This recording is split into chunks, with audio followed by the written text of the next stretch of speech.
De novo, Pedro Raul decidiu para o Ceará, fez os 2 gols da vitória por 2-1 em cima do Vasco. O Ceará chegou a 24 partidas sem perder em solo cearense. Vamos falar sobre essa vitória alvinegra? É isso, meus amigos, mas antes deixa eu pedir para você deixar seu like, seu joinha, sua curtida que ajuda demais, fortalece demais aqui o canal. E se você ainda não se inscreveu, aí é que você vai me ajudar. Se inscreva no canal, clique no sininho, você me ajuda demais, também pertinho dos 35 mil inscritos. Vamos lá, minha gente, vamos falar dessa vitória do Ceará.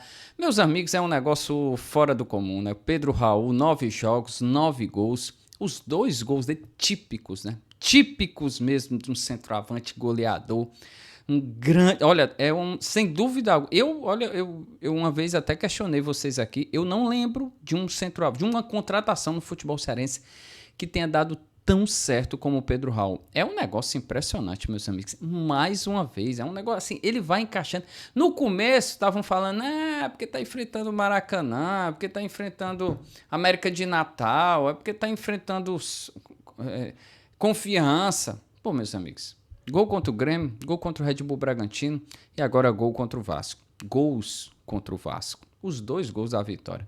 Então, eu acho que você tem que ter um pouco mais de respeito e eu acho que já dá para encerrar essa conversa, né?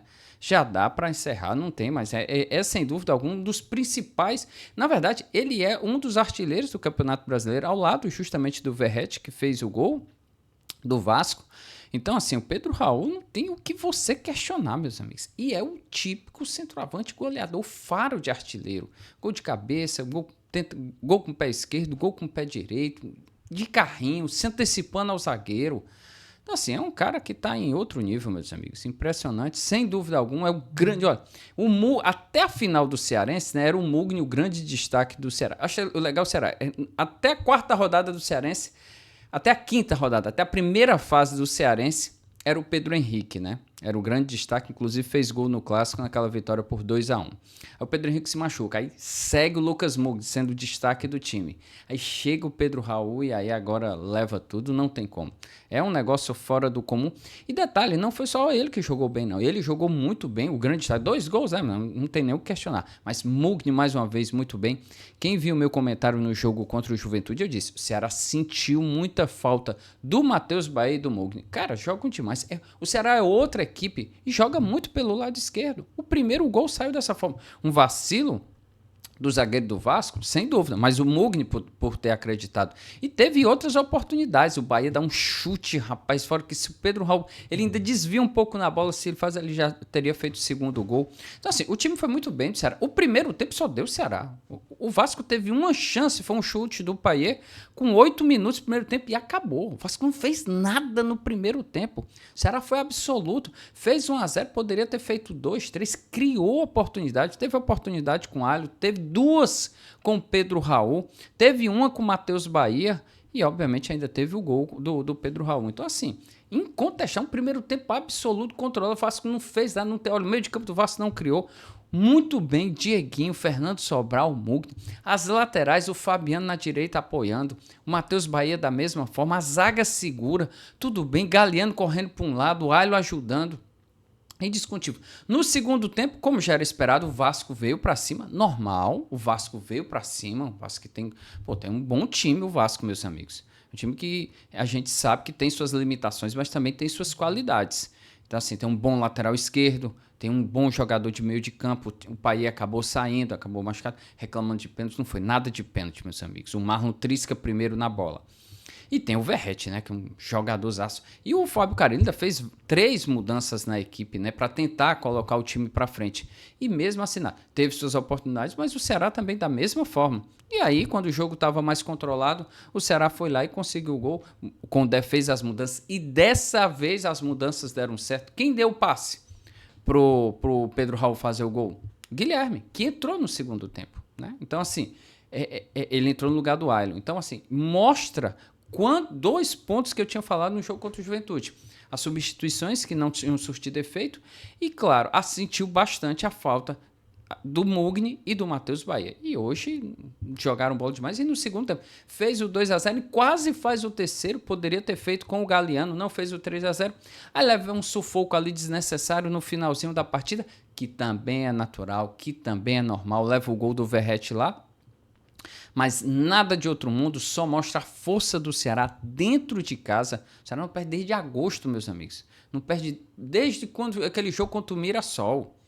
Então são 24 partidas, 21 vitórias e 3 empates. É um negócio fora da curva, sem dúvida alguma. Isso só mostra a força do time.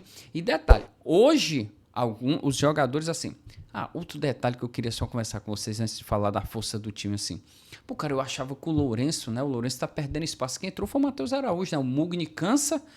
O Mugni correu demais, meus amigos. Pelo amor de Deus. Ele bota o Matheus Araújo. Eu achava que ele ia colocar o Lourenço com 10, mas ele colocou o Matheus Araújo. Ele só coloca o Lourenço depois, né? O Lourenço e o Rômulo entram depois. Inclusive entra no lugar do Pedro Raul, né? Sai pra ser aplaudido ali aos 43, 42 e tal. Enfim, mais nada demais. Mas assim...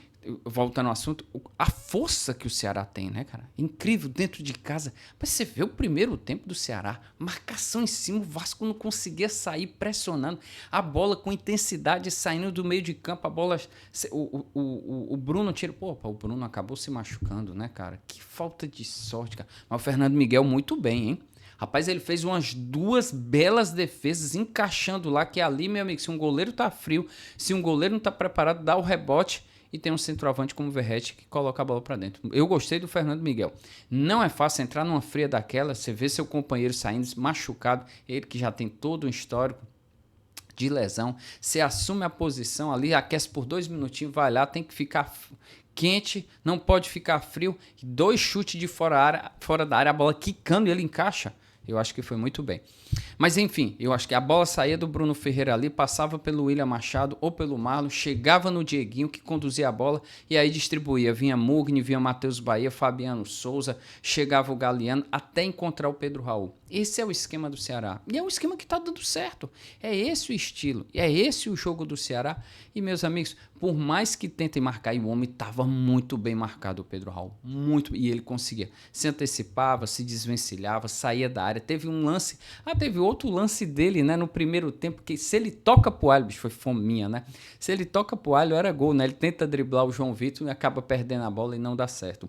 Aliás, o Pedro Raul fala, né, depois da partida, né, que o bicho dele ele paga para que dá as assistências, né? Então ele disse que eles vão receber dobrado, né? Tanto o Mugni quanto o Guilherme, o garoto da base, né? E o pessoal até brincou com ele e tal, mais massa. Mas enfim, é só para descontrair mesmo. Eu acho que tem que viver esse grande momento mesmo o Pedro Raul, porque no Corinthians realmente não foi bem, foi péssimo, não tem o que questionar, mas no Ceará tá um outro patamar, nível alto mesmo, nível alto.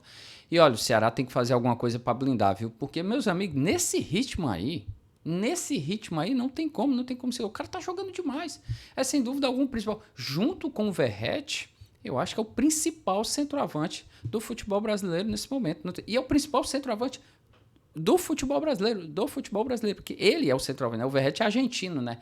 Então, assim, eles dois, que são os artilheiros do Brasileirão, agora com 4 gols, o Arrascaeta joga nesta quarta-feira contra o Juventude, pode também chegar aos 4 gols, tem 3, mas não tem o que contestar, né, cara? O Pedro Raul tá demais.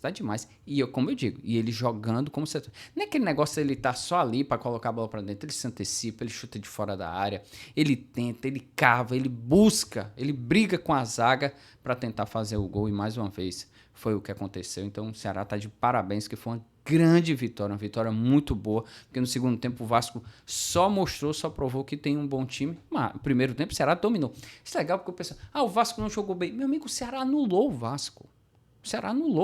Muito bem, marcação forte em cima, pressão, o Verratti praticamente não pegou na bola no primeiro tempo, só teve uma bola e ele estava impedido, que ele tenta se desvencilhar da marcação e quando vai tocar na bola ele está impedido, e pronto. Marcação muito forte. No segundo tempo, não. Aí o Vasco foi para cima, o Ceará deu uma segurada, mas sem nada absurdo, nada do outro mundo, nada. Teve um chute, acho que foi o chute do Jair, se eu não me engano, ou foi do Verratti, não me lembro agora de quem foi que deu o chute, ou foi do Adson. Enfim, nada demais. Então, e o Ceará completo, controle absoluto e venceu mais uma vitória merecida do Ceará dentro de casa. Agora deixa eu dar uma dica para você que vai viajar e está pensando em comprar uma mala. Meus amigos, não faça isso não, rapaz. Deixe de conversa, não compre mala, alugue a sua mala. Isso mesmo, alugue a mala da sua viagem na Lockbag.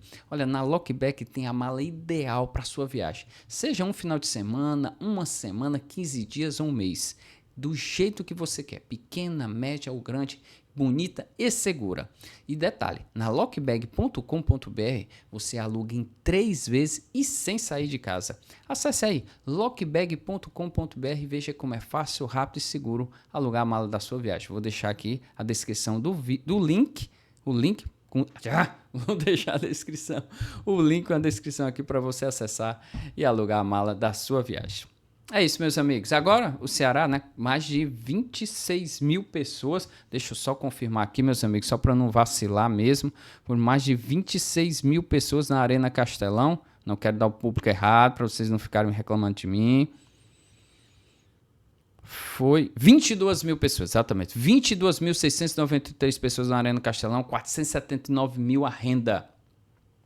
Então, 9h30 da noite, uma terça-feira, puxado. Mas, enfim, jogo transmitido pelo Sport TV e pelo Premier, 22 mil pessoas, um bom público, eu acredito. É claro que o time vinha de derrota com o Juventude, né? E esse horário eu acho que prejudica muito, mas agora o Ceará tem o Bahia na segunda-feira, então tem tempo, dá para recuperar o elenco, para pegar o Bahia segunda-feira, 8 da noite, lá na Arena Fonte Nova. Eu acho que só o Bruno, né, saiu machucado, né? Então acho que o Fernando Miguel pode substituir à altura o Bruno, mas vamos ver, vamos esperar um pouco mais a reapresentação do elenco para a gente saber qual o time que deve ir a campo contra o Bahia, mas com certeza o time deve ganhar uma folga amanhã, né? Descansa um pouco, amanhã é quarta-feira, mas se reapresenta na quinta, treina na sexta, treina no sábado, treina no domingo de manhã e deve viajar domingo à tarde para Salvador. É isso, meus amigos. Se você chegou até aqui é porque você com certeza gostou desse vídeo, então eu peço para você deixar seu joinha, sua curtida, seu like, que ajuda demais, fortalece mais aqui o canal, e peço, por favor, para você se inscrever no canal e clicar no sininho para receber as notificações. Tem muita entrevista massa, viu, meus amigos? Muita entrevista bacana aí no Quem Podcast. Mais uma vez, muito obrigado e até a próxima.